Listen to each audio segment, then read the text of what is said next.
لا حول ولا قوة إلا بالله العلي العظيم. بسم الله الرحمن الرحيم. الحمد لله رب العالمين والصلاة والسلام على أشرف الأنبياء والمرسلين سيدنا ونبينا وشفيعنا ومولانا أبي القاسم محمد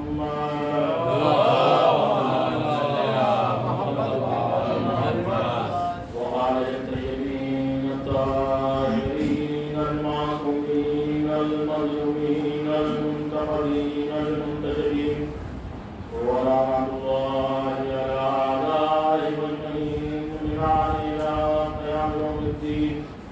رب اشرح لي صدري ويسر لي أمري واحلل عقدة من لساني يفقهوا قولي.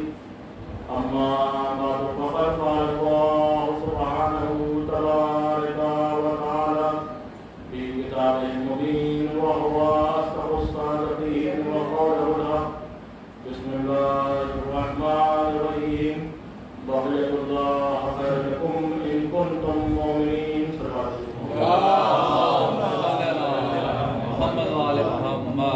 قرآن مجید کے سورہ ہود کی آیت نمبر 86 جس میں پروردگار عالم ارشاد فرما رہا ہے کہ بقیت اللہ خیر لکم ان کنتم مؤمنین.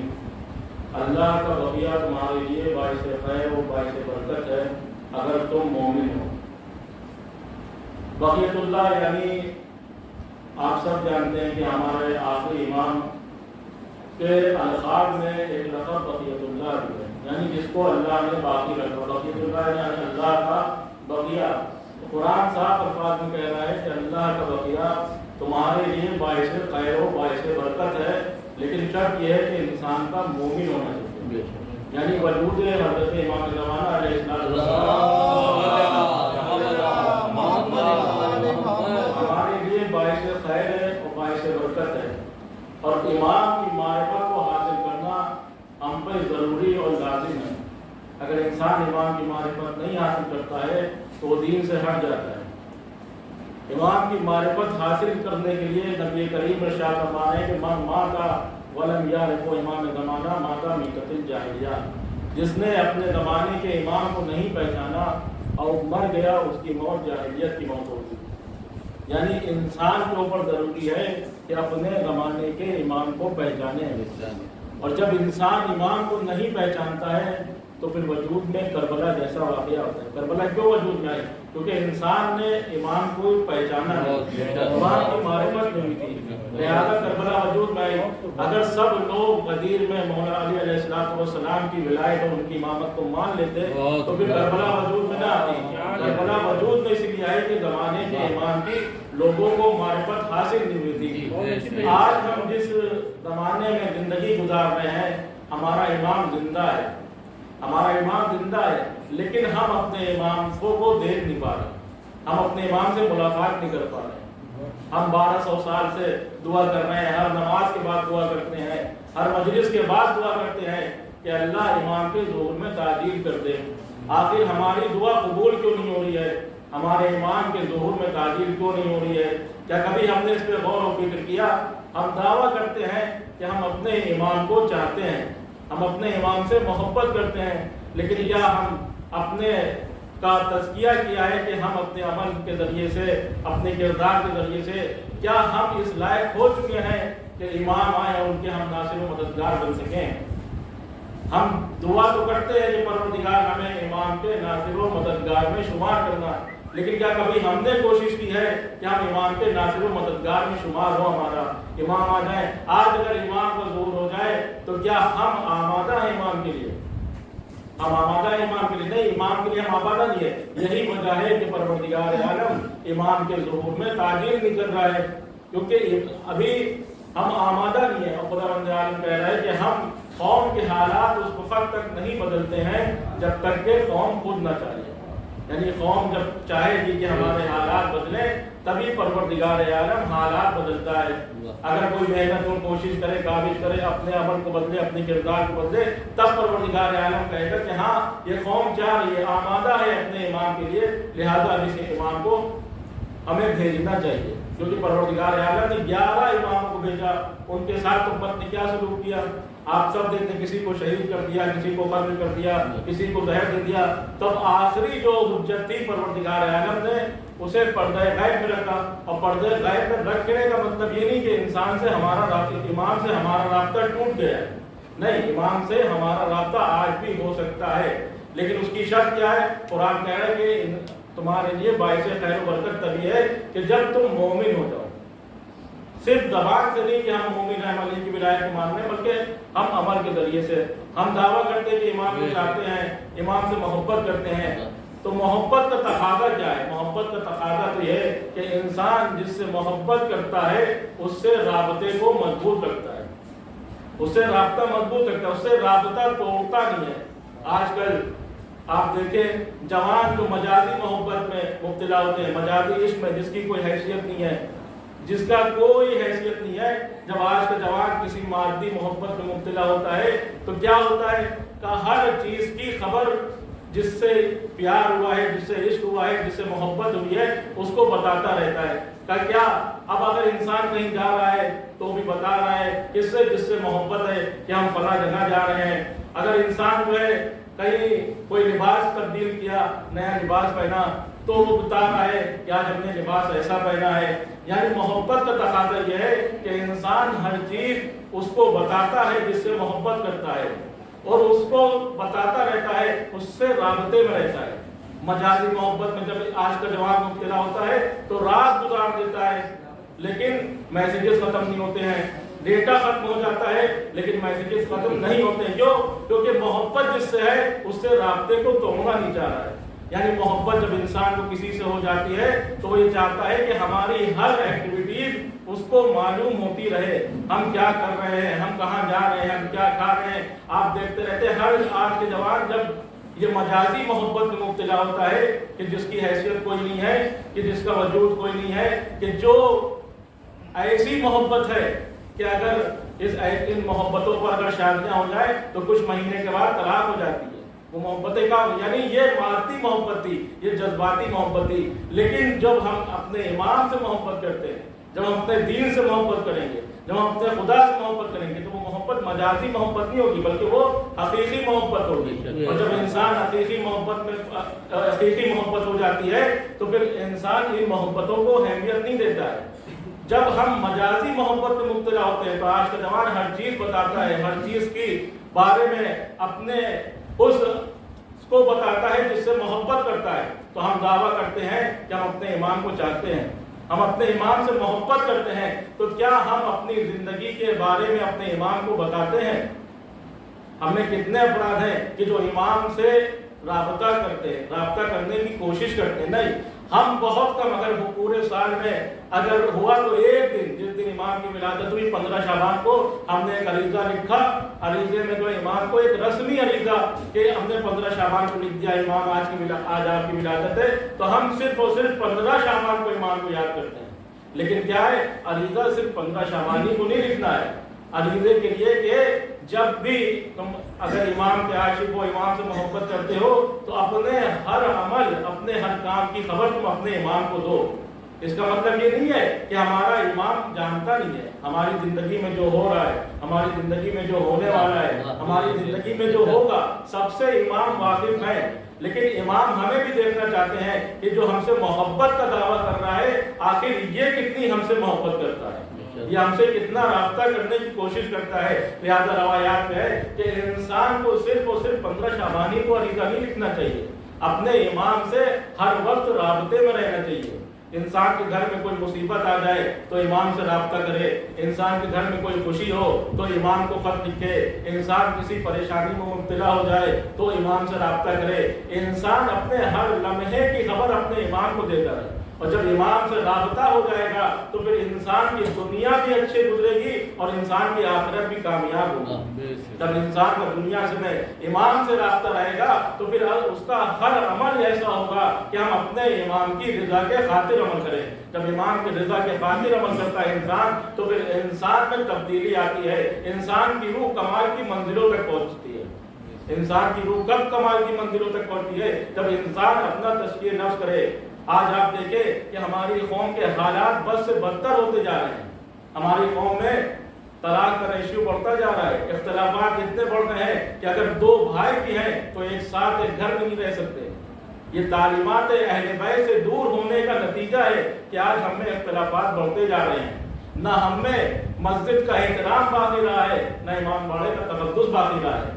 आज आपने देखा कि एक इमाम बाड़े में अगर कोई एक लड़की डांस कर रही है तो हर वीडियो उसकी वायरल हुई, हर आदमी उसको जो है कह रहे ये गलत हुआ है, ये गलत हुआ है, यकीनन गलत है। लेकिन क्या बताइए, इतनी जुर्रत अगर किसी की हुई है तो उसका सिर्फ और सिर्फ वहाँ के इमाम बाड़े या इंतजामिया के नहीं, बल्कि हम करबला को उन तक पहुँचा नहीं पाए, हम इमाम बाड़े की अहमियत उनको बता नहीं पाए, हम इमाम बाड़े की जो वक़ार है उनको बता नहीं पाए। वरना किसी गैर की मजाल नहीं थी कि जो हमारी इबादतगाह, हमारे इमाम बारगाह में आकर इस तरह की हरकत को अंजाम दे। हमने मिंबर से करबला को बयान तो किया है, हमने करबला सुना है, हमने करबला पढ़ी है। करबला सुन लेना और पढ़ लेना काफी नहीं है, बल्कि करबला क़यामत तक के दर्सगाह है। क़यामत तक के इमाम हुसैन अलैहिस्सलाम ने करबला में एक दर्सगाह, एक यूनिवर्सिटी की बुनियाद डाली है कि जहाँ से हमें हर पैगाम मिलता है। अगर आज हम करबला को दुनिया तक नहीं पहुँचा पा रहे हैं तो ये हमारी कमी है कि हमने दुनिया तक करबला नहीं पहुँचाई है। हम रोज़ाना मजालिस पढ़ रहे हैं, हम रोज़ाना मजालिस कर रहे हैं, हम नोहे खानी कर रहे हैं, लेकिन आज हम अपने मुल्क के लोगों को नहीं बता पा रहे हैं कि ये है क्या चीज़। आज हमने इस अज़ादारी को सिर्फ रसूमात तक महदूद कर दिया है। वरना क्या मजाल थी कि आज आप देख लीजिए, जब अय्याम अज़ा की शुरुआत होती है, आज में और पहले में कितनी तब्दीलियां हो गई है। आज अगर अय्याम अज़ा की शुरुआत हो रही है तो आज का जवान जा रहा है, नया लिबास ले रहा है, काले रंग का लिबास ले रहा है, सियाह लिबास ले रहा है। हमारे घर की खवातीन सियाह लिबास लेने मार्केट में जा रही है। पता चला मुहर्रम से एक हफ्ता पहले आप मार्केट निकल जाइए तो हर तरफ सियाह लिबास लगे हुए हैं, ताकि का मुहर्रम आने वाला है, लिहाजा सियाह लिबास मार्केट में ज्यादा है। यानी हमने ये बता दिया कि जैसे और त्योहार हैं उसी तरह हम इन मुहर्रम की भी तैयारी करते हैं। नहीं, पहले इंसान जो है वो कपड़ों को रंग करता था, पुराने जो कपड़े होते थे उनको सियाह रंग में करता था, और अय्याम अज़ा में नया लिबास नहीं पहना जाता था। नया लिबास तो दूर, ऐसा लिबास कि जिस्म के अंदर जो है वो ताजगी हो, ऐसा लिबास पहना जाता जिससे लगे कि हाँ पुराना लिबास है। क्योंकि लिबास से इंसान का अंदाजा होता है कि अगर इंसान किसी के गम में होगा तो फिर अपने लिबास का उसको होश नहीं होगा, फिर उसको अपने हुलिये का होश नहीं होगा। लिहाजा इसीलिए आशूर के जो आमाल है, उन आमाल में अगर आप देखें तो क्या है कि इंसान को अपनी आस्तीनों को चढ़ाए रखना है, अपने बालों को बिखराए रखना है, पाँव भराना, सर भराना करना। क्यों? क्योंकि अपनी तस्वीर को ऐसे पेश करना है कि अगर कोई गैर देखे तो ये समझ जाए कि ये किसी गम और मुसीबत में है। लेकिन आज हमने इस अज़ादारी को सिर्फ रस्म रसूमात में महदूद कर दिया है। ये अज़ादारी असल में इंसान के लिए दर्सगाह है, इंसानियत के लिए दर्सगाह है। करबला सिर्फ एक दिन में होने वाले वाक़ये का नाम नहीं है कि इमाम यजीद ने जो है बैत का मुतालबा किया और इमाम हुसैन ने बैत से इनकार कर दिया और कत्ल कर दिया इमाम हुसैन। नहीं, बल्कि करबला हमें रवैये बताती है, करबला हमें जीने का सलीका बताती है। हमारे अइम्मा जो हम 14 हस्तियों को मानते हैं, जो हमारे नमूने अमल है, इन 14 शख्सियतों को हम मान रहे हैं। किसी को एक मयसर नहीं होता है, हमें फख्र है कि हमें 14 हस्तियां मयसर हुई, हमें 14 हस्तियां मयसर हुई हैं, लेकिन फिर भी हमारा किरदार वैसा नहीं हो पा रहा है कि जैसे अहले बैत अलैहिस्सलाम के चाहने वाले का किरदार होना चाहिए। लेकिन अगर इंसान अपने तज़किया नफ्स करने लगता है तो फिर इंसान का किरदार भी बदलता है, उसका रवैया भी बदलता है। हम अहले बैत से मंसूब तो हैं, हम अहले बैत के दर पे बैठे हुए तो हैं, हम अज़ादारी तो कर रहे हैं, हम मजालिस में तो जा रहे हैं, लेकिन क्या हम अपने माशरे में करबला के ऊपर अमल भी कर पा रहे हैं? नहीं, करबला सिर्फ पढ़ लेना या सिर्फ सुन लेना नहीं, बल्कि करबला पे हमें अमल भी करना है। आज हम करबला को देखें तो करबला में हमें हर रिश्ते की पासदारी मिलती है। अगर इंसान जिंदगी जीने का सलीका अगर देखना है तो इंसान करबला से सीखे। भाई भाई में किस तरह से मोहब्बत और उल्फत होती है, ये हमें करबला बताएगी। हम करबला का जिक्र करते हैं कि इमाम हुसैन और हजरत अब्बास जो भाई थे, लेकिन हजरत अब्बास ने अपने भाई को इस तरह से मोहब्बत और उल्फत उनसे रखी कि आपने कभी अपने भाई को भाई नहीं बल्कि आका का। हम पढ़ते हैं कि हजरत अब्बास और इमाम हुसैन की मोहब्बत इस तरह की थी, लेकिन क्या हम अपने भाई से उस तरह से मोहब्बत, उस तरह से उल्फत कर रहे हैं? क्या हम अपने भाई को अपनी हर खुशी हर उसमें शामिल कर रहे हैं? अगर हम हजरत अब्बास का जिक्र कर रहे हैं और अपने भाई से अलग हैं, तो इसका मतलब ये जिक्र हमें फायदा नहीं पहुंचा रहा है, हमें ये जिक्र फायदा नहीं पहुंचा रहा है। आज आप देखें कि दो भाई, सगे भाई भी एक घर में एक साथ नहीं रह सकते हैं। क्यों? क्योंकि तालीमात अहले बैत से हम दूर होते जा रहे हैं। आज हमारे घरों से बरकतें क्यों उठती जा रही हैं? हमारे क्या इतने इख्तिलाफात क्यों होते जा रहे हैं? इतने इशूज हमारी कौम में क्यों आ रहे हैं? क्योंकि हम तालीमात अहले बैत से दूर हो गए, हम तालीमात अहले बैत से दूर हो गए। हमने इस करबला से, इस मिंबर से करबला को पहुंचाया नहीं है। अगर इंसान करबला को पहुंचा ले तो जो करबलाई समाज होता है हकीकत में वही महदवी समाज होता है। जब करबलाई समाज तैयार हो जाएगा और ये समाज महदवी समाज होगा, तभी हमारे ईमान का जोर होगा। एक सलवात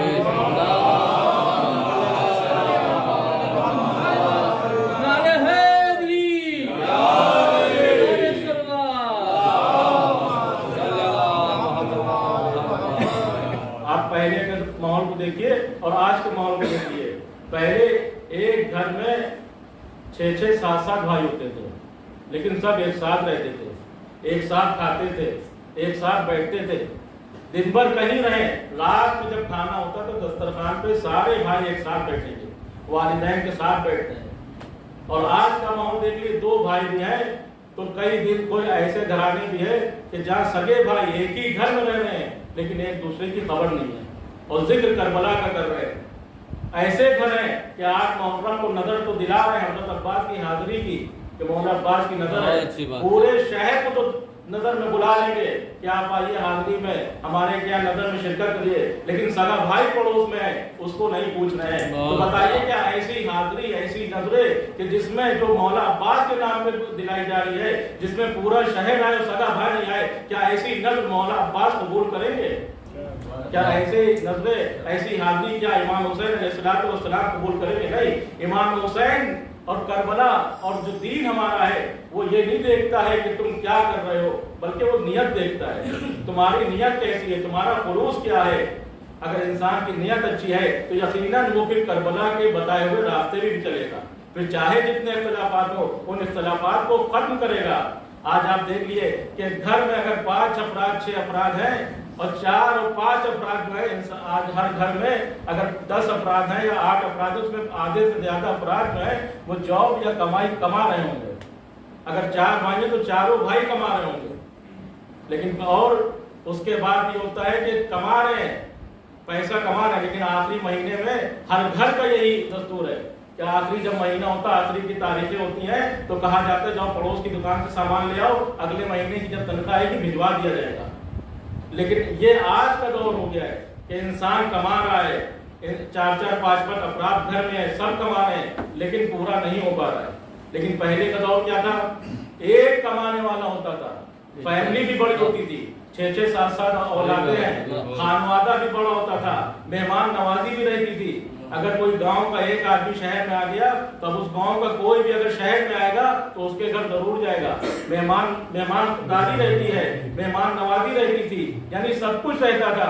एक कमाने वाला होता था, लेकिन सुकून और इत्मीनान से सबको खिलाता था। उसके माथे पर पेशानी नहीं आती थी, उसके पेशानी पे बल नहीं आते थे, उसके माथे पे बल नहीं पड़ते थे। लेकिन आज क्या है? आज इंसान घबरा जाता है कहीं ऐसा ना हो कि हमारे यहाँ जो है अगर मेहमान आ गया है हम इसको खिला देंगे, तो अगर हमारे कोई मेहमान आ गया और 1 हफ्ता उसने रुकने का अगर अहद कर लिया तो हम परेशान हो जाएंगे कि ऐसा ना हो कि आखिर में हमारे यहाँ जो है बचे ना खाने का। नहीं, बल्कि मेहमान नवाजी से इंसान के घर में खैर बरकत रहेगी। जनाब इब्राहिम के लिए जब तक मेहमान नहीं आता तो वो दस्तरखान के ऊपर बैठते नहीं थे, यहाँ तक कि वो मजदूरों को पैसे उजरत देकर बुलाते थे, अपने घर पे लाते थे कि हमारे साथ खाना खा लो। पहले का दस्तूर रहता था कि इंसान जो है वो दस्तरखान तब बिछाता था कि जब कोई मेहमान आ जाए, मेहमान का इंतजार करता था कि मेहमान आए तो हम दस्तरखान बिछाएं। तो लिहाजा परवरदिगार आलम उस खुलूस में जो है बरकत देता करता था।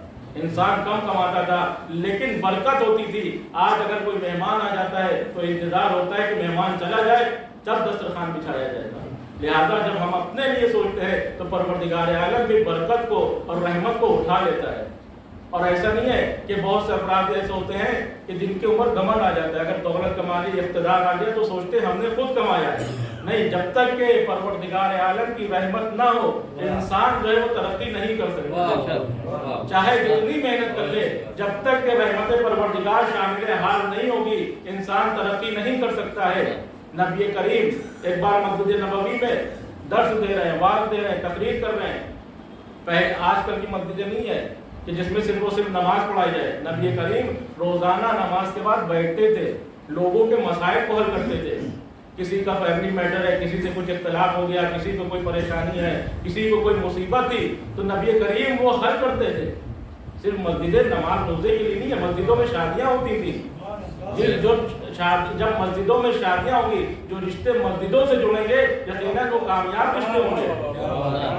آپ دیکھیے تو جو پہلے مسجدوں میں شادیاں ہوتی تھی ہمارے مسائل کو حل کیا جاتا تھا وہاں بیٹھ کے, لیکن آج جو ہے سب نظام بدل گیا ہے. اب صرف ہم نے مسجدوں کو نماز کے لیے محدود کر دیا ہے.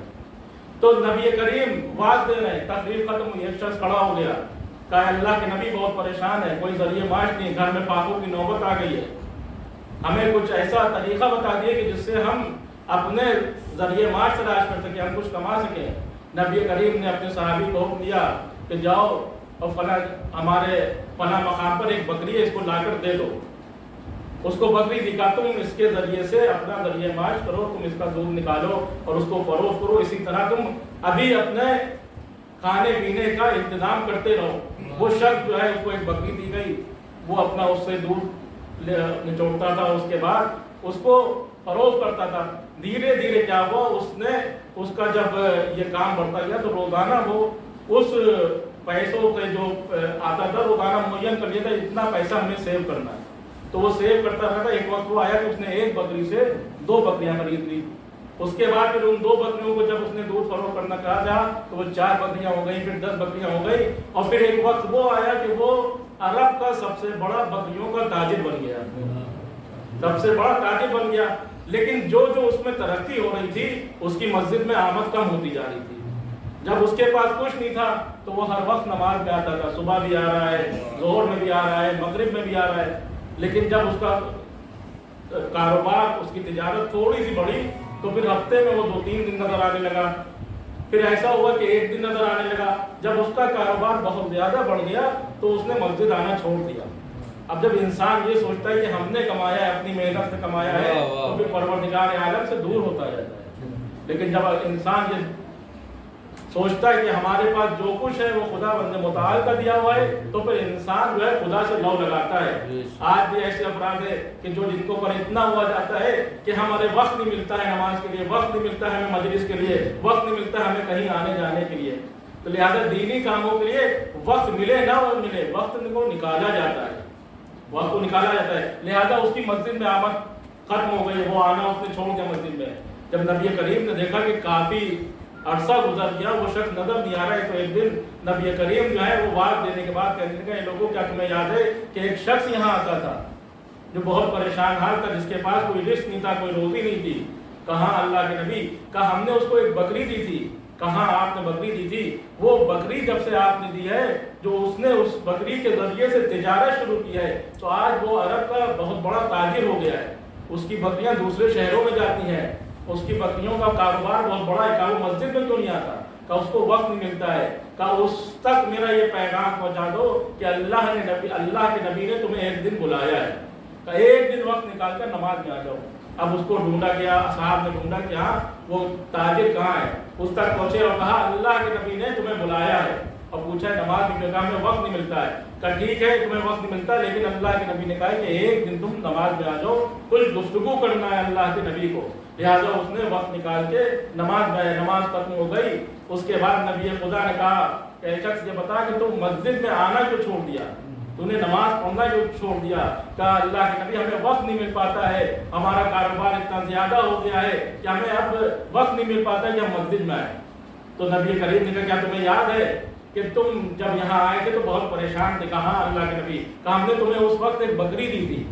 کہاں اللہ کے نبی آپ نے ایک بکری دی تھی؟ کہا کیا وہ بکری تم ہمیں واپس کر سکتے ہو؟ اس گھرانے کی یہ ایک شرف ہے کہ جو چیز دے دیتے ہیں وہ لیتے نہیں ہیں. لیکن انسان کے ضمیر کو جھنجھوڑنے کے لیے بعض وقت ائمہ کے ایسے واقعات ملیں گے کہ انسان کو جھنجھوڑنے کے لیے، اس کو بتانے کے لیے. لہذا کہ جو وہ بکری تم ہمیں دے سکتے ہو، کہا اللہ کے نبی ایک بکری کیا، ہم آپ کو 10 بکریاں دے دیں، آپ کو 20 بکریاں دے دیں. کہا نہیں، ہمیں تمہاری 10 اور 20 بکریوں کی ضرورت نہیں ہے، ہمیں صرف تم ایک بکری دے دو. اس نے کہا ٹھیک ہے، ابھی ہم آپ کو بھجوائی دے رہے. اس نے اپنے غلام کو حکم دیا کہ ایک بکری لے آؤ اور اللہ کے نبی کو دے دو. اب جو وہ اس نے بکری واپس کی، اس کے بعد وہ واپس گیا. اب جو دن آگے بڑھتے گئے تو جو بزنس اس کا عروج پر گیا تھا، جب وہ اللہ کے نبی نے اس کو بکری دی تھی، جو بزنس عروج پر گیا تھا، تو جب بکری واپس کی وہ بزنس اسی طرح تنزلی پہ آنے لگا، کم ہونے لگا کہ اس کی بکریاں جو ہے وہ مرنے لگیں اور اس کے نقصان ہونے لگا. ایک وقت وہ آیا کہ وہ بہت پریشان ہو گیا کہ آخر کیا وجہ ہے کہ جب سے ہم نے اللہ کے نبی کو بکری دی ہے تب سے جو ہے ہمارا بزنس ختم ہوتا جا رہا ہے، ہم تو ایسے برباد ہو جائیں گے، ہمارا اتنا بڑا کاروبار تھا، ہم کیا کریں. وہ پریشان، یہاں تک کہ بہت زیادہ جب پریشان ہوا تو پھر وہ مسجد میں آیا. جب انسان صرف پریشانی میں ہمیں اللہ کو نہیں یاد رکھنا ہے، اپنی خوشیوں میں بھی اللہ کو یاد رکھنا ہے. صرف پریشانیوں میں اپنے امام کو نہیں یاد رکھنا ہے بلکہ خوشیوں میں بھی امام کو یاد رکھنا ہے. ہمارے گھر میں اگر خوشی ہوتی ہے ہم کارڈ کو تو اوپر لکھوا دیں گے زیر سرپرستی امام زمانہ. کیا ہماری شادیاں اس لائق ہیں کہ ہمارا امام اس میں آئے؟ ہمیں اپنی شادیوں کو اس لائق بنانا ہے کہ اگر ہم کارڈ پہ لکھ رہے ہیں کہ زیر سرپرستی امام زمانہ تو اپنے شادیوں کو امام زمانہ ہی کی سرپرستی میں رکھیں، شیطان کی سرپرستی میں نہ رکھیں. ایک سلوات کے لیے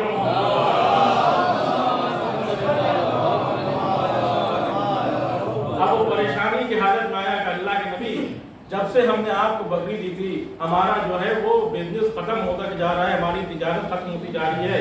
تو اللہ کے نبی نے کہا کہ کیا تم یہ سمجھ رہے تھے کہ تمہاری جو تجارت عروج پا رہی تھی وہ تمہاری محنت کا ذریعہ تھا؟ نہیں، تمہاری محنت یقیناً اس میں شامل حال تھی، لیکن تم محنت چاہے جتنی کر لو جب تک کہ رحمت پروردگار نہ ہو اس میں برکت نہیں ہوگی. کہ جو ہم نے بکری دی تھی وہ تمہیں ظاہری طور پہ برکت، وہ تمہارے اوپر ظاہری طور پہ بکری لگ رہی تھی لیکن وہ رحمت پروردگار تھی. جب تک کہ ہم تمہارے درمیان رہی، تمہارے بزنس میں، تمہاری تجارت میں اضافہ ہوتا رہا، جس دن ہم نے اس رحمت کو واپس کر لیا تم اسی حالت میں پھر واپس آ گئے. ایک سلوات دیجیے.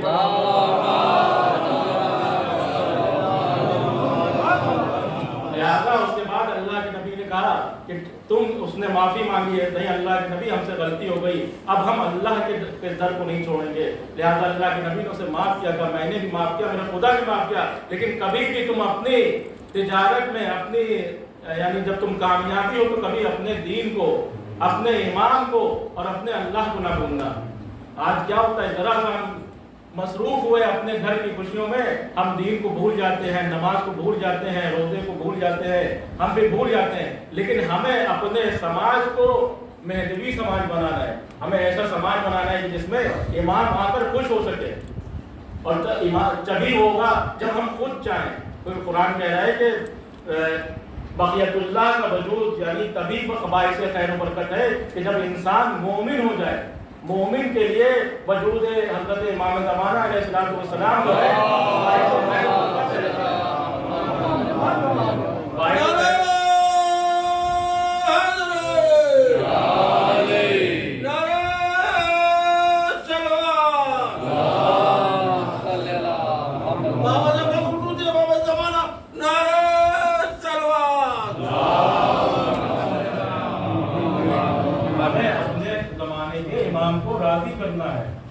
ہمیں اپنی خوشیوں میں بھی ان کو یاد رکھنا ہے، اپنے غم میں بھی یاد رکھنا ہے، اپنے حالات کے بارے میں ان کو اطلاع دینی ہے کہ اے امام ہمارے یہ حالات ہیں، ہمارے ساتھ یہ واقعات ہوئے، ہمارے ساتھ ہمارے گھر میں خوشی ہے، ہمارے گھر میں غم ہے. جب ہم اپنے امام سے رابطہ رکھیں گے یقیناً پھر ہمارے زندگی میں ہمارے امام کی نظر شامل حال ہوگی. جب ہماری زندگی میں ہمارے امام کی نظر ہو جائے گی یقیناً ہماری زندگی کامیاب زندگی ہوگی. جب امام کی نظر ہوگی تو کامیاب زندگی ہوگی. لیکن اس کے لیے بھی ہمیں اپنے وجود کو ایسا بنانا ہے کہ امام پہ سپرد کر دینا ہے. امام کے سپرد کر دینا ہے. ایسا نہ ہو کہ ہم کہہ تو رہے کہ امام زمانہ آپ آ جائیے آپ آ جائیے آپ آ جائیے، لیکن جب امام کا ظہور ہو تو ہم کہیں کاش آپ کا ظہور نہ ہوا ہوتا. ہمیں اپنے کو اس طرح سے پاک و پاکیزہ بنانا ہے، اپنے شکم کو مال حرام سے دور رکھنا ہے، کیونکہ انسان کی جب شکم میں مال حرام آتا ہے نا تو پھر امام کی بات بھی اثر نہیں کرتی ہے. آج آپ دیکھیں بہت سے ایسی چیزیں ہوتی ہیں کہ جو ہم تصور بھی نہیں کرتے ہیں، لیکن ہمارے شکم میں وہ مال حرام پہنچ جاتا ہے، وہ مال حرام غذا ہمارے شکم میں پہنچ جاتی ہے. ہمیں تصور بھی نہیں ہوتا ہے کہ جو ہمارے شکم میں غذا گئی ہے وہ حرام ہے. مثال کے طور پہ انسان نکلتا ہے مونگ پھلی لینے کے لیے، اس نے پوچھا بھیا مونگ پھلی کیا حساب ہے؟ اب وہ غریب آدمی مونگ پھلی بیچ رہا ہے، اس نے کہا اتنے کی روپے کلو یا اتنے کی 100 گرام، اس نے کہا دو. جتنی دیر وہ مونگ پھلی توڑتا ہے ہم کیا کرتے ہیں 2-4 دانے اٹھا کے اپنے منہ میں رکھ لیتے ہیں. اگر اس مالی کی اجازت نہیں ہے تو یہ جو دانا جا رہا ہے یہ حرام دانا ہے، اور جب حرام دانا جائے گا وہ ایک دن اثر دکھائے گا. لہذا ہمیں ایسی بہت سی چیزیں ہیں کہ جن سے پرہیز کرنا ہے. حرام غذا گئی اگر ہمارے شکم میں تو وہ اپنا اثر دکھائے گی، اور جب حرام غذا جاتی ہے تو پھر دین کی باتیں سمجھ میں نہیں آتی ہیں، پھر امام کی باتیں سمجھ میں نہیں آتی ہیں. اور اس کی دلیل یہ ہے کہ جب امام حسین علیہ السلام نے اپنا آخری خطبہ دیا میدان کربلا میں تو اس نے کیا کہا تھا کہ ہماری باتیں تم پر اثر نہیں کریں گی کیونکہ تمہارے شکم مال حرام سے بھرے ہوئے ہیں. ایک سلوات دیجیے محمد اپنے شکم کو اگر ہم حرام سے دور رکھیں، اپنے وجود کو امام کے لیے وقف کر دیں تو یقیناً ہماری زندگی میں امام کی رضا ہوگی، ہماری زندگی میں امام کی نظر ہوگی. ایک آیت اللہ ہے ان کا واقعہ، اس کے بعد ہم سے مسائل کیا. حرام غذا جب پیٹ میں جاتی ہے تو کس طرح اس کو اگر اہل بیت کا چاہنے والا ہے تو حرام غذا بھی وہ برداشت نہیں کرتا ہے. اگر پیٹ میں حرام غذا پہنچ جاتی ہے تو بے چین اور مضطرب رہتا ہے. مقدس اردبیلی بہت مشہور عالم دین ہے ہمارے، اور یہ اصفہان کے رہنے والے تھے. اصفہان ایران کے شہر اصفہان میں یہ رہتے تھے. مقدس اردبیلی وہ شخصیت ہیں کہ جب یہ ارادہ کرتے تھے کہ امام سے ملاقات کرنے کا، امام ان کے گھر میں آ کر ملاقات کرتے تھے. امام ان سے آ کر ملاقات کرتے تھے. 900 ہجری کے تقریباً 400-500 سال ہو گئے تو گزرے ہوئے، 900 کچھ ہجری میں ان کا انتقال ہوا. مقدس اردبیلی کا نام محمد احمد تھا، لیکن مقدس اردبیلی کو مقدس اس لیے کہا گیا کیونکہ امیر المومنین کے در سے ان کو مقدس کا لقب ملا تھا. یہ اتنے مقدس تھے کہ اتنے تھے کہ جب یہ سلام کرتے ہیں، روزے پر ہم بھی جاتے ہیں زلی کے بعد سلام کرتے ہیں، لیکن مقدس اردبیلی کے لیے ہے کہ جب یہ سلام کرتے تو زلی سے سلام کا جواب آتا تھا جب بھی یہ سلام کرتے. تو یہ اتنے مقدس کیسے بنے؟ ان کی زندگی کا ایک چھوٹا سا واقعہ. یہ اپنے گھر اصفہان میں رہتے تھے ایران میں، اپنے گھر سے نکلے مدرسے کے لیے، راستے میں جا رہے تھے تو ان کو پیاس لگی. جب پیاس لگی تو پہلے نہر جا رہی تھی تو اس میں صاف پانی رہتا تھا، لہٰذا اس نہر سے یہ پانی پینے لگے. جب پانی پینے لگے تو ان کے ہاتھ پر ایک سیب آیا، اس نہر سے ایک سیب آیا تو ان کو یہ خواہش ہوئی سیب کو کھا لیا، میرا دل چاہ رہا ہے، بھوک لگی تو انہوں نے سیب کو کھا لیا. جب سیب کھا لیا تو ان کے ذہن میں آیا کہ آگے یہ سیب کھا کس کا جو ہم نے کھا لیا. تو انہوں نے یہ سوچا کہ ضرور یہ جس طرف سے سیب آیا ہے آگے کوئی سیب کا باغ ہوگا، یہ وہیں کا سیب ہوگا، ہم جائیں اور اس باغ کے مالک سے کہہ دیں کہ ہم نے تمہارے باغ کا ایک سیب کھا لیا ہے، تم یہ اجازت دے دو جو ہمارے شکم میں سیب ہے وہ حلال ہو جائے. لہٰذا یہ نہر کے کنارے کنارے چلتے گئے اور ایک سیب کا باغ نکلا. باغبان کے دروازے پہ پہنچے تو گھر کو بات کیا، باغبان باہر نکلا. کہا اس سیب کا مالک کون ہے؟ یہ سیب کے باغ کا مالک کون ہے؟ کہا اس سیب کے باغ کا مالک یہاں نہیں رہتا، وہ تو نجف میں رہتا ہے، عراق میں.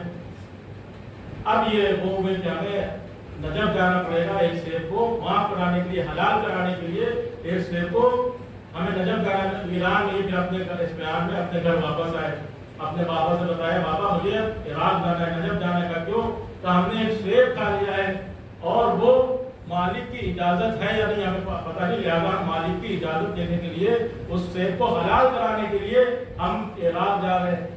تو باپ بھی جب بیٹا ایسا ہے مقدس تو باپ بھی متقی پرہیزگار سے کہا ٹھیک ہے بیٹا تم جاؤ، ان کو رقم دیجیے، تمہیں رقم رکھ لو، راستے میں تمہارے جو اپنا جا کو ان کو پورا کرنا.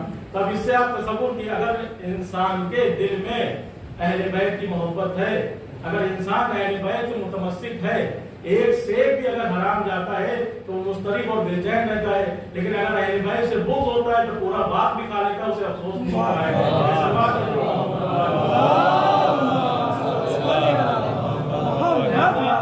अब ये नजफ से ईरान से जो है इराक के लिए रवाना हुए, इस्फहान के लिए रवाना हुए, और जब नजफ पहुंचे, नजफ में अली के रोज़े पर पहुंचे, और वहाँ का जो मुजाविर है वो कहता है कि मैंने देखा कि रात की तारीकी में एक शख्स जो है वो हरम में दाखिल हुआ। तो मैं अपनी छत पे था, मैंने देखा कि सुबह करीब है, रात की तारीकी है, एक शख्स हरम में दाखिल हो गया। तो मैं अपनी छत से उतरा कि इसको कह दूं कि सुबह करीब है, सुबह आना, तो तुम्हें इमाम की ज़री की ज़ियारत हो जाएगी, अभी रोज़ा बंद है, अभी उसमें ताला लगा हुआ, लिहाजा सुबह आना। तब मैं जितनी देर में अंदर नीचे अपने घर से उतर के हरम तक आया, देखा वो शख्स जो है वो ज़री के करीब पहुंच गया, ज़री का जो दरवाजा था उसके करीब पहुंच गया, रोज़े के करीब पहुंच गए। मैंने देखा कि जैसे ही वो रोज़े के करीब पहुंचे, दरवाजे का ताला अपने आप खुला और दरवाजा अंदर से खुला। तब मैं हैरान परेशान कि चाबी तो हमारे पास है, दरवाजा खुला किसने? ये फिर देखा मैंने उस शख्स को, वो शख्स अंदर दाखिल हुए और कहा अस्सलाम वालेकुम या अमीरुल मोमिनीन। जवाब आया अंदर से वालेकुम सलाम या शियतुम मिन्नी, ऐ मेरे शिया तुम पर भी मेरा सलाम हो। और उसके बाद रोज़े से जब आवाज आई, ऐ मुक़द्दस पहले जिस काम को कराने के लिए आए हो वो काम कर लो, उसके बाद तुम हमारी बारगाह में आना। मुक़द्दस अरबेली फिर गए मालूम करते हुए कि वो शख्स कहाँ है कि जिसका इस्फहान में बाग है। मालूम करते हुए एक शख्स के दरवाजे पहुंचे कि जिसका वो बाग था। दरको बात किया, वो शख्स बाहर निकला, कहा पूछा है मुक़द्दस अरबेली से क्या खैरियत, आप कहाँ? बेटा मैं इस्फहान से आया हूँ। अच्छा आप हमारे शहर से आए, खैरियत किस लिए आए? कहा मैंने आपके बाग का एक सेब खा लिया था और मैं इजाजत लेने आया हूँ, सेब को हलाल कराने के लिए आया हूँ। अब वो शख्स जो था वो देखने लगा कि एक इंसान एक सेब जो खाया वो ईरान से इराक का इसलिए आया है कि वो सेब को हलाल हो जाए। तो उन्होंने कहा शायद इसका दिमागी तवाज़ुन सही नहीं है। पहले उस शख्स ने पूरी तरह परखा कि मुक़द्दस अरबेली सही कह रहे हैं, आखिर ऐसा तो नहीं कुछ इनकी तबीयत नासाज हो, इनका दिमागी तवाज़ुन नहीं सही हो। लेकिन वो शख्स कहता मैंने जब देखा कि नहीं ये सही शख्स है और इसके हकीकी मानों में जो इसके शिकम में हराम गुज़ा गई है उसे इसे हलाल कराना है। लिहाजा मुक़द्दस अरबेली ने कहा कि आप हमें इतनी इजाज़त दी थी जो हमने आपके बाग का सेब खाया है वो हलाल हो जाए। तो उस शख्स ने कहा कि नहीं मैं तो उस सेब को हलाल नहीं करूँगा। अब मुक़द्दस अरबेली परेशान हो गए कि हम ईरान से आए हैं और जिस काम के लिए आए हैं वो कह रहे हैं मना कर रहे हैं कि हम हलाल नहीं करेंगे। तो मुक़द्दस अरबेली ने कहा कि आप हमसे जो कहिए हम कर लेंगे, हम आपके घर में खाना पका देंगे, हम बर्तन धो देंगे, हम आपका लिबास धो देंगे, लेकिन उस सेब को हलाल कर दिए। लेकिन वो शख्स जो है वो हलाल नहीं कर रहा था।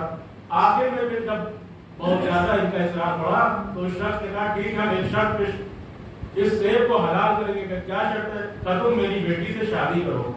अब मुक़द्दस अरबेली कहने लगे कि हमारे वालिदैन जो इस्फहान में रहते हैं और हर वालिदैन को ये ख्वाहिश होती है कि वो अपने बेटे का निकाह अपनी सामने करें, लिहाजा हम वतन से दूर है, यहाँ पे कैसे शादी करेंगे? ठीक है तो वापस जाओ, हम उस सेब को हलाल करेंगे। अब मुक़द्दस अरबेली चूंकि अहले बैत से मुतमस्सिक थे, लिहाजा इन्होंने सोचा कि ठीक है शादी कर ले, वालिदैन से बता देंगे कि ऐसा ऐसा वाक़या हो गया था हमारे साथ, लिहाजा हमें उस हराम जगह को हलाल कराना था, लिहाजा हमने निकाह कर लिया। क्या ठीक है हम राजी हैं, आपकी बेटी से हम निकाह कर लेंगे। जब मुक़द्दस अरबेली राजी हो गए तो उसने कहा कि बताओ कि तुम जानना चाहोगे मेरी बेटी कैसी है? कैसी है? मेरी बेटी गंदी है, मेरी बेटी बहरी है, मेरी बेटी गूंगी है, मेरी बेटी अंधी है। अब मुक़द्दस अरबेली जब ये सुना तो ये और ज्यादा परेशान हो गए। अब इन्होंने जब ये सोचने लगे तो उस शख्स ने कहा कि ऐ शख्स अगर तुम मेरी बेटी से शादी कर दोगे तो जिस बात का तुमने सेब खाया है वो पूरा बात हम तुम्हारे नाम कर देंगे। तो मुक़द्दस अरबेली कहते मैंने दिल्ली में सोचा कि जब लड़की किसी काम की तो हम बात क्या लेके क्या करेंगे? तो मुक़द्दस अरबेली सोचने आगे करें क्या, लेकिन क्योंकि हराम ग़िज़ा को हलाल कराना था, लिहाजा मुक़द्दस अरबेली का ठीक है हम राजी हैं आपकी बेटी से निकाह करने, लेकिन आप उस सेब को हलाल कर दिएगा, तुम निकाह करो वो सेब हलाल हो जाएगा। हम ये शर्त रखते थे जिस जैसे ही तुम्हारा निकाह होगा वो सेब हलाल हो जाएगा। मुक़द्दस अरबेली तैयार हो गए, निकाह हुआ इनका। और जब निकाह के बाद ये हुजरे रसूली में गए, उस हुजरे में गए जहाँ पे हुजरे उसी में गए जहाँ पर दुल्हन बैठी हुई थी। जैसे ही हुजरे में गए इन्होंने उस दुल्हन के घूंघट को उठाया, फौरन पर मुत्तकी परहेजगार शख्स से मुक़द्दस अरकली जैसी घूंघट उठाए, देखा खूबसूरत नहायत ही खूबसूरत जवान लड़की ये इस्तग़फ़ार पढ़ते हुए बाहर आ गए। और जब बाहर आए और उस शख्स के पास गए जिसकी वो बेटी थी, कहा ये वो बेटी नहीं है जिसके लिए आपने कहा था, कहा ये तो वो लड़की नहीं है, आपकी लड़की नहीं, कहा ये मेरी बेटी है। कहा तो आपने जो सिफात बताए थे, जो चीजें जो कमियां बताई थी वो इसमें है नहीं। कहा क्या? कहा आपने कहा कि मेरी बेटी गंदी है, पहली है, अंधी है, इसलिए तो खूबसूरत है, इसके सर पे बाल भी है, इसकी खूबसूरत आंखें भी है। कहा नहीं यही हमारी बेटी है। तो कहा आपने फिर हमसे ये ऐसा क्यों कहा कि मेरी बेटी गंदी है, मेरी बेटी बैठी है, मेरी बेटी गूंगी है? कहा हमने अपनी बेटी की परवरिश जो है वो तालीमात अहले बैत के मुताबिक की है। हमने अपनी बेटी की परवरिश तालीमात अहले बैत के मुताबिक की है। हमारी बेटी का बाल किसी नामहरम ने नहीं देखा, लिहाजा ये दुनिया की नजर में गंदी है। हमारी बेटी ने अपनी जबान पे कोई हराम कलाम नहीं जारी किया, न किसी की ग़ीबत की, न किसी की चुगली की, लिहाजा दुनिया वालों की नजर में ये गूंगी है। हमारी बेटी ने अपने कान से कोई हराम आवाज नहीं सुनी, लिहाजा दुनिया की नजर में ये बहरी है। तो मुक़द्दस अरकली ने कहा कि जब आपकी बेटी में इतनी सिफात है तो फिर आपने मुझसे क्यों शादी की? कहा कि मैंने अपनी बेटी की परवरिश जो है वो तालीमात अहले बैत के मुताबिक की थी। और जब तालीमात अहले बैत के मुताबिक परवरिश की, मेरी बेटी शादी के लायक हो गई, कोई रिश्ता नहीं आ रहा था, तो मैं बहुत परेशान था कि आखिर करूंगा। कल रात में मैं रौज़ा इमाम अली अलैहिस्सलाम पे पहुंचा और अपने हाजत रवा से कहा कि ऐ मौला, हमने आपकी तालीमात के मुताबिक अपनी बेटी की परवरिश की, आपकी तालीमात के मुताबिक हमने अपनी बेटी को परवान चढ़ाया है और आपका कौल है कि अपनी बेटी की शादी कुफ्र से करना, लिहाजा उसके कोई कुफ्र नजर नहीं आ रहा है, कोई ऐसा जवान नहीं है जिससे हम उस बेटी की शादी करें। कल रात में हाजत रवा से कह के आया था, सुबह हाजत रवा ने तुम्हें भेज दिया है। ये सलवात भी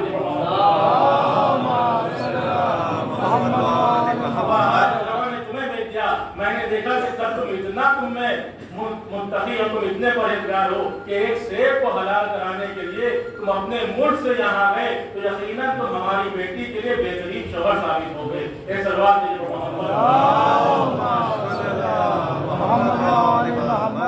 हमें अगर इमाम से करीब करना होता है, अगर हमें से करीब होना है तो फिर अपनी जिंदगी को बदलना है। अगर हम करबला को मानते हैं, मददारी करना, मजालिस में जाना है, तो हमारा किरदार ऐसा हो कि हमें ना कहना पड़े कि हम अदादार हैं, हमें ना कहना पड़े कि हम अहले बैत के चाहने वाले हैं। दुनिया देख कर कह दे कि ये अहले बैत से दर्द वाबस्ता है और ये अहले बैत के फज़ाइल थे, ये अहले बैत की फजीलतें थी, ये अहले बैत का कमाल था कि जिसको दुश्मनान ने अहले बैत बर्दाश्त नहीं कर पाए और इनके कमालात को देखकर जब बराबरी नहीं कर पाए तो फिर अहले बैत अलैहिस्सलाम से लोगों ने दुश्मनी निकालना शुरू की और आप अहले बैत अलैहिस्सलाम को जुल्म का निशाना बनाया गया। और नबी के बाद जो है वो नबी जिसने उम्मत को मुसलमान किया, वो मुसलमान जो जानवरों से बदतर थे, उन्हें कुरान की तालीमात दी, तालीमात दीन दिया, कुरान की तालीम दी और उन्हें इंसान बनाया, मुसलमान थे। लेकिन नबी की वफात तो 3 रोज का गुजरे थे, उसी उम्मत ने अजर रिसालत के अंदाज से किया कि नबी की बेटी के दरवाजे पर आग लगाई, नबी के भाई और दामाद के गले में रस्सी डाली गई और उसके बाद जो दिन आगे बढ़ रहे थे, जुल्म और मज़ालिम बढ़ते जा रहे थे। इमाम हसन की शहादत हुई, आपके जनाजे पर तीरों की बारिश की गई और करबला में तमाम मसाइब की हल। इमाम हुसैन अलैहिस्सलाम को का जिस्म जो है वो तीरों पर था। नादारान इमाम मखदूम करबला, ये जो अय्याम चल रहे वो अय्याम है कि जब अहले हरम का लुटा हुआ काफिला मदीने वापस आया।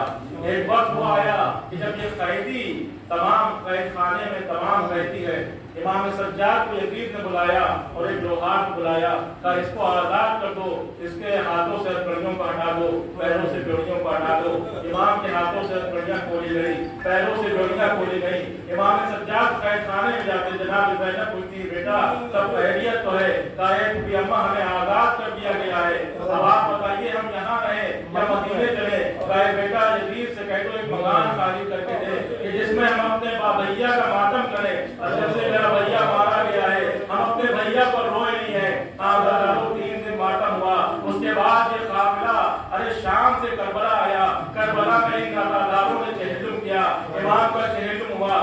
بعد یہ قافلہ جو ہے کربلا سے روانہ ہونے لگا مدینے کے لیے. حافظوں یہ قافلہ مدینے کے لیے روانہ ہونے لگا تو تمام بیویاں اپنی اپنی سواریوں میں بیٹھنے لگیں. جناب زینب نے تمام بیویوں کو سوار کیا. دیکھا کہ ایک بیوی نظر نہیں آ رہی ہے. جناب سید سجاد سے جناب زینب نے کہا اے بیٹا سید سجاد, ارے تمام بیویاں تو آ رہی ہیں لیکن رباب جو ہے وہ اپنے سواری بھی نہیں آئی ہے, رباب نہیں آئی ہے. جناب سید سجاد نے کہا کیا دیکھا کہ امام حسین کی قبر پر جناب رباب بیٹھی ہوئی ہے, اے میرے والیو وارث میں تمہیں چھوڑ کے نہیں جاؤں گی. جناب سید سجاد قریب آتے ہیں اور کہتے ہیں اماں رباب چلیے ہم مدینے جا رہے ہیں. جناب زینب آتی ہے, اے بھابی رباب چلیے ہم مدینے جا رہے ہیں. جناب رباب نے کہا شہزادی آپ کو مدینے جانا مبارک ہو, ارے آپ مدینے جائیں گی تو وہاں پر آپ کے والیو وارث عبداللہ موجود ہیں. اے شہزادی ارے مدینے میں رباب جا کے کیا کرے گی؟ کربلا میں رباب کی گود بھی اجڑ گئی, کربلا میں رباب کی مانگ بھی اجڑ گئی. ارے ایک بچی کا سہارا تھا جو قید خانے میں ہم چھوڑ رہے ہیں. جناب سید سجاد نے سلام کیا. جناب رباب قبر امام حسین سے اٹھی اور یہ کہتے ہوئے اٹھی اے میرے والیو وارث, ارے رباب تیری قبر سے تو جا رہی ہے, ارے رباب تیری قبر کو دھوپ میں چھوڑ کے جا رہی ہے لیکن تجھ سے قید کر رہی ہے کہ جب تک رباب زندہ رہے گی کبھی سائے میں نہ بیٹھے گی. آندارو یہ قافلہ مدینے آیا, بشیر آگے آگے منادی دیتا رہا اے اہل مدینہ مدینہ رہنے کے قابل نہ رہا.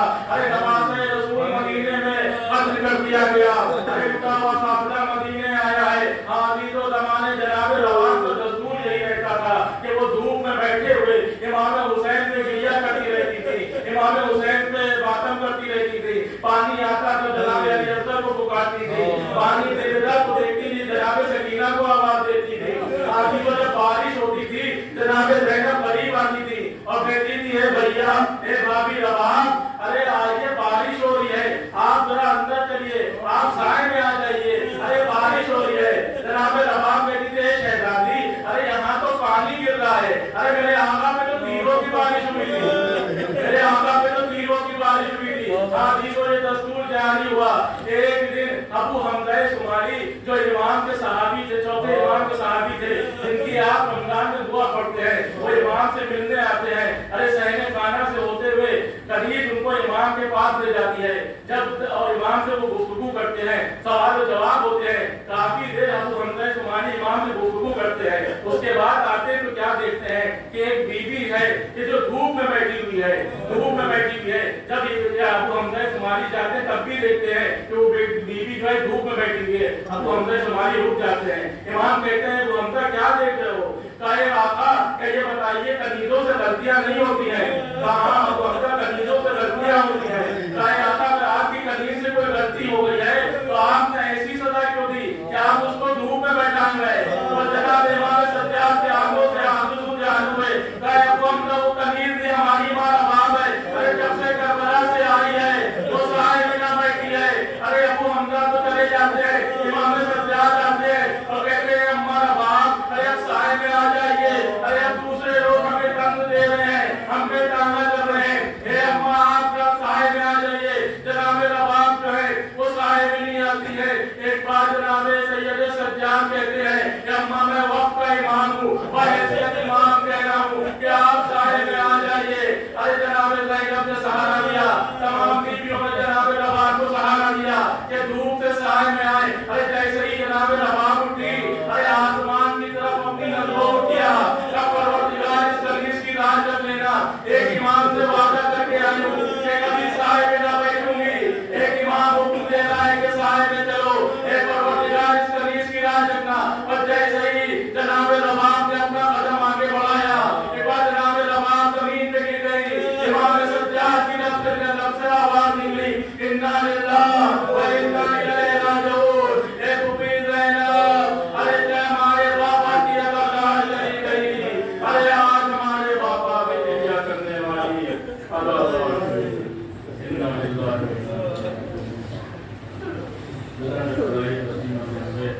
الہی بہت زہرا و بیہا و بارہا و بنوا و سرد من رسولہ پروردگار مقدس کی حفاظت, پروردگار جہاں جہاں مومنین ہوں کی جہاں جہاں عزت و آبرو کی حفاظت, پروردگار مخلوق ہم کے ساتھ گزارو. بیمار کو شفائے کاملہ عنایت فرمائے۔ پروردگار جو بھی حج و زیارت کی منصرف ہے ان کو حج و زیارت میں شرف فرمائے۔